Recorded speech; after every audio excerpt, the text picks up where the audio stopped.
नमस्कार दोस्तों, मैं सोनम जैन और आप सभी देख रहे हैं सोनम जैन की कहानियाँ। और आज की कहानी है अधूरी शादी भाग 2। यदि आप सभी को मेरे द्वारा लिखी गई ये कहानी पसंद आए तो चैनल को सब्सक्राइब कर लीजिएगा और पास में जो बेल आइकन का बटन है उसे प्रेस करना बिल्कुल ना भूलें, क्योंकि उसी से मिलेंगी आप सभी को मेरी आने वाली हर कहानी की नोटिफिकेशन। कहानी पसंद आने पर वीडियो को लाइक कर दीजिएगा, क्योंकि जब आप करते हैं वीडियो को लाइक तो मुझे मिलती है कहानियाँ लिखने के लिए प्रेरणा। और कहानी को अपनों के साथ शेयर करना बिल्कुल ना भूलें। तो चलिए कहानी शुरू करते हैं। कहानी में अभी तक हम सभी ने देखा ऋतु और विनीत की शादी पक्की हो जाती और शादी का मुहूर्त एक वर्ष बाद का निकलता दिन निकलते गए। और जैसे ही शादी को एक महीना बचा था कि तभी विनीत ऋतु से कहता, मेरा नौकरी में प्रमोशन हो गया और मुझे कंपनी की तरफ से विदेश नौकरी करने जाना होगा। यही तो बहुत खुशी की बात है। एक हफ्ते बाद तो तुम मुझे अकेला छोड़कर चले जाओगे, मुझसे शादी नहीं करोगे, ऋतु ने कहा। तब विनीत कहता, जहाँ तुमने इतना इंतज़ार कर लिया वहाँ 6 महीने और इंतज़ार कर लो। सिर्फ 6 महीने की बात है, फिर आकर मैं तुमसे शादी कर लूँगा। फिर ऋतु तो इसके लिए तैयार हो जाते, लेकिन ऋतु के पिताजी तैयार नहीं थे। वही कहते, यदि विनीत चला गया तो वह वापस नहीं आएगा, वहीं पर रहने वाली किसी लड़की से शादी कर लेगा और फिर तुझसे शादी कोई नहीं करेगा और बाद में कह देगा कि तू सही नहीं थी, तेरा रहन सहन अच्छा नहीं था। देख बेटी, मैंने दुनिया देखी है, तेरी बुआ के साथ भी ऐसा ही हुआ और वही कुमारी इसी घर में है। उसने जो गम देखे हैं वह मैं नहीं चाहता मेरी बेटी देखे। ऋतु के पिता ऋतु को समझाते हैं। ऋतु की माँ कहती, तेरे पिताजी सही कह रहे हैं, हम तेरे माता पिता हैं, कोई दुश्मन नहीं। और ऋतु की बुआ कहती, यदि वही चला गया और वापस नहीं आया तो जो दर्द होगा वह तू सह नहीं पाएगी। अब देखते हैं कहानी में आगे क्या होगा।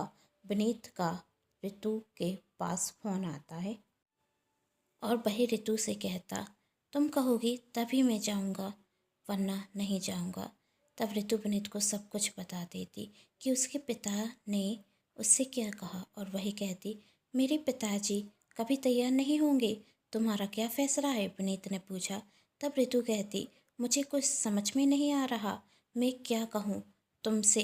तब विनीत ने कहा, तुम्हारे पिताजी को तुम्हारी चिंता है, वह तुम्हारे पिताजी हैं, उनका दर्द सही है, पर मेरा प्यार क्या वही गलत है।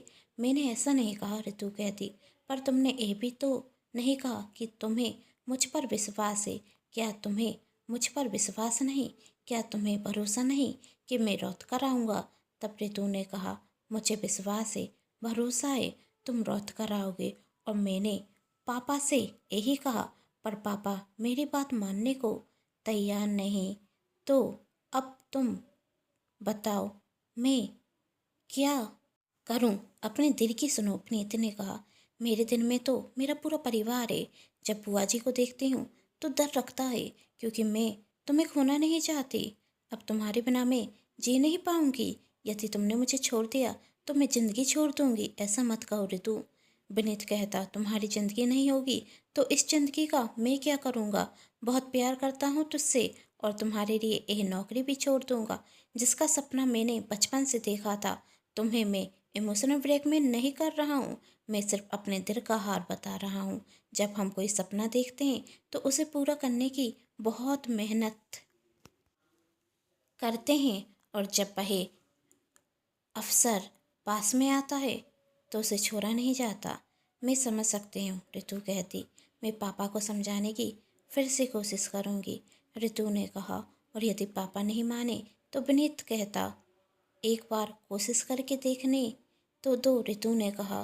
तुम भी अपने पापा से बात करो कि वह मेरे पापा को समझाएं, शायद पापा जी की बात पापा समझ जाएं। तब विनीत ने कहा, पापा को समझाने की मैंने बहुत कोशिश की, लेकिन मेरे पापा का कहना है कि पहले शादी हो जाने दो, उसके बाद जहाँ जाना है जाओ। पर ऐसे ऑफर बार बार तो नहीं मिलते।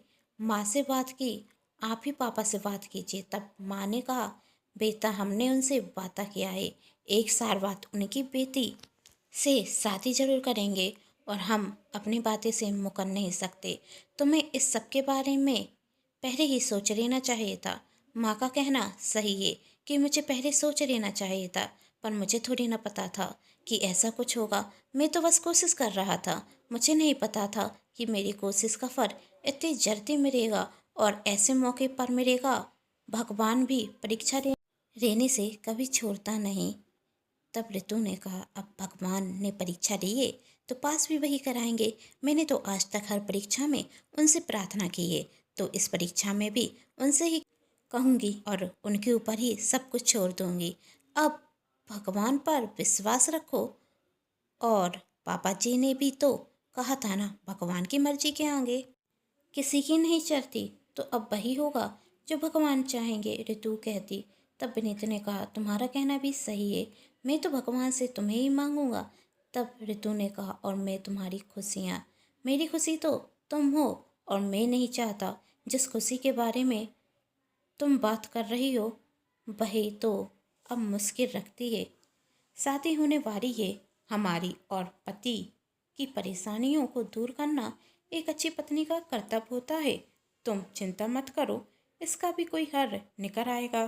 तुम विदेश जरूर जाओगे। आखिर मैं तो कहूँगी अपनी सहेलियों से कि मेरे पति विदेश में नौकरी करते हैं। यह सुन तो मेरी सारी सहेलियाँ जर बन जाएंगी, ऋतु कहती। और विनीत हंस जाता। तब ऋतु ने कहा, चलो आपकी हंसी तो सुनाई थी, मैं तो तरस गई थी इस मिठास को सुनने के लिए। तब विनीत ने कहा, जिसके पास तुम्हारी जितना अच्छा जीवन साथी हो उसकी हंसी भरा कहाँ जा सकती है। अच्छा ठीक है, फ़ोन रखता हूँ, कोई ज़रूरी फ़ोन आ रहा है, विनीत ने कहा। मैं रखती हूँ, ऋतु कहती। माँ खाने के लिए बुला रही हैं। कहते हुए दोनों ने फ़ोन रख दिया और ऋतु अपने परिवार के साथ खाना खा रही थी।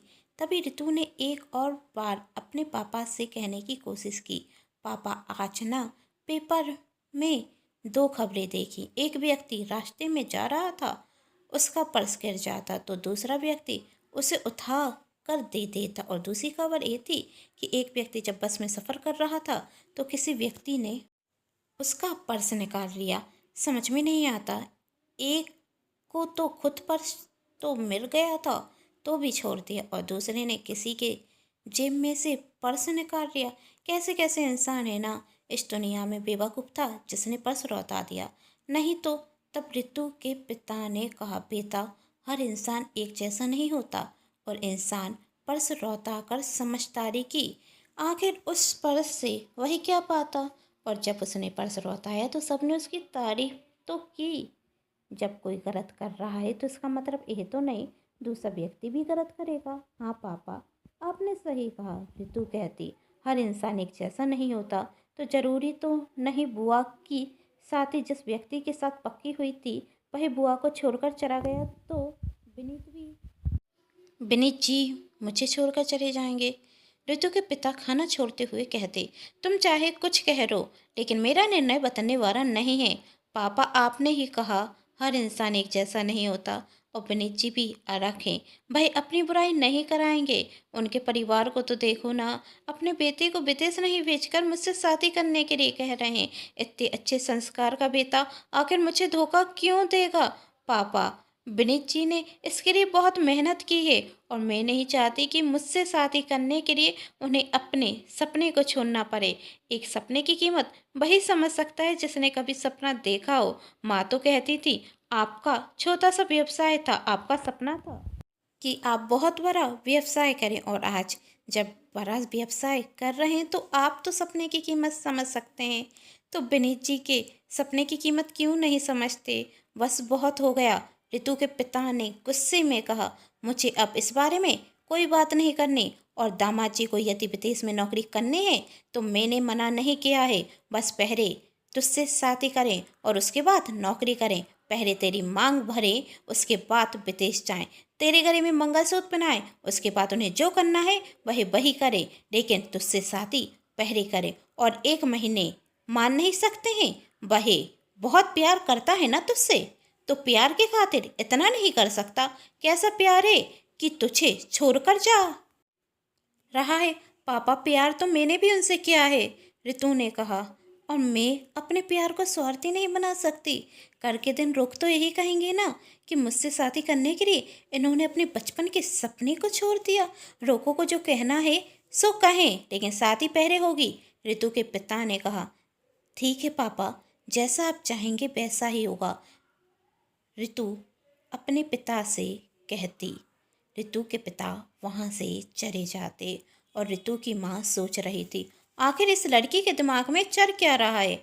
वहाँ विनीत का दोस्त विनीत से कहता, इसमें क्या सोचना है, इतने अच्छे ऑफर बार बार नहीं मिलते, तुझे जाना चाहिए। और तेरे ससुर को समझ में नहीं आता, 6 महीने और मान नहीं सकता। देख भाई, मेरी बात मान, शादी तो किसी से भी हो जाएगी, पर ऐसा मौका बार बार नहीं मिलेगा। विनीत अपने दोस्त से कहता, दोस्त है तू मेरा, इसलिए अपने मन की बात तुझे बताई, लेकिन तू तो दोस्ती के लायक ही नहीं। ऋतु को छोड़ने का कह रहा है, उस लड़की को जो मेरे सपने के लिए अपने परिवार से लड़ रही है। अरे ऐसा जीवन साथी बार बार नहीं मिलता है, और तू क्या समझेगा, कभी तूने प्यार किया तो वो। कहते हुए विनीत फोन रख देता कि तभी ऋतु का फोन आता। विनीत फोन उठाते हुए कहता, क्या हुआ। तब ऋतु विनीत से कहती, कर तुम मेरे घर आना, और हाँ, विदेश जाने की तैयारी कर लो। अब पापा तुम्हें नहीं रोकेंगे और पापा जी भी मना नहीं कर पाएंगे। तब विनीत ने कहा, ऐसा क्या कर दिया तुमने कि दोनों परिवार तैयार हो गए। ऋतु कहती, मुझ पर विश्वास है ना आपको। हाँ, विनीत ने कहा, तुम मेरी बात ध्यान से सुनो। ऋतु विनीत को बताती, उसे कर क्या करना है। मेरे पापा ने कहा है कि तुम्हें पहले मेरी मांग भरनी होगी, मेरे गले में मंगलसूत्र पहनाना होगा, उसके बाद तुम विदेश जाओगी। तब विनीत ऋतु से कहता, ऐसा करना सही होगा, कोई परेशानी हो गई तो। परेशानी नहीं होगी, ऋतु कहती, और तुम बताओ, इसके सिवा कोई और रास्ता है हमारे पास। सिर्फ अब एक यही रास्ता रह गया है। पर विनीत ने कहा, अब पर के लिए वक्त नहीं है, परसों तुम्हें जाना है, इतना मत सोचो। और मुझे तुम पर पूरा विश्वास है कि तुम मेरा हाथ कभी नहीं छोड़ोगे, और जो हाथ 1 महीने बाद पकड़ना है उसे कुछ वक्त पहले पकड़ लो। शायद तुम सही कह रही हो, विनीत ने कहा। शायद भगवान की यही मर्जी है, विनीत कहता। तभी ऋतु कहती, हाँ, शायद भगवान ने मुझे रास्ता दिखाया है, इससे दोनों परिवारों को कोई परेशानी नहीं होगी, और तुम विदेश जाकर अपना बचपन का सपना भी पूरा कर पाओगे, और फिर हम दोनों एक साथ जिंदगी बिताएंगे, एक साथ 6 महीने बाद। हाँ, बस अब 6 महीने की बात है, विनीत ने कहा। तब ऋतु कहती, अब तो खुश हो ना तुम। विनीत कहता, मुझे लगता है अब मैं सच में बहुत खुश हूँ। और तुम। विनीत ने पूछा, तुम्हारी खुशी में मेरी खुशी है, जो तुमने कहा वही सही होगा। अब ज़्यादा मत सोचना, अपने काम पर ध्यान देना, ऋतु कहती। भगवान करे अब सब कुछ अच्छा हो, विनीत कहता। कोई गड़बड़ नहीं हो, तुम्हारे पापा नाराज तो नहीं होंगे ना। और मेरे पापा क्या कहेंगे, तुम्हें डर नहीं लग रहा, विनीत ने पूछा। तब ऋतु कहती, जब तुम्हारा हाथ मेरे हाथ में होगा तो मुझे डर क्यों रखेगा। विनीत मुस्कुरा जाता, आखिर ऐसा क्या करने वाली थे ये दोनों। आखिर क्या थी ऋतु की योजना, क्या होने वाला है कहानी में जानना चाहते हैं तो कहानी के साथ बने रहें, और चैनल को सब्सक्राइब कर लीजिएगा, क्योंकि जब भी मैं लेकर आऊँ इस कहानी का अगला भाग तो आप सभी को पता चल सके। और कमेंट करके ज़रूर बताइएगा कि ऋतु को इस वक्त क्या करना चाहिए। कहानी पसंद आने पर चैनल को सब्सक्राइब, वीडियो को लाइक एंड शेयर जरूर कीजिएगा। Thanks for watching.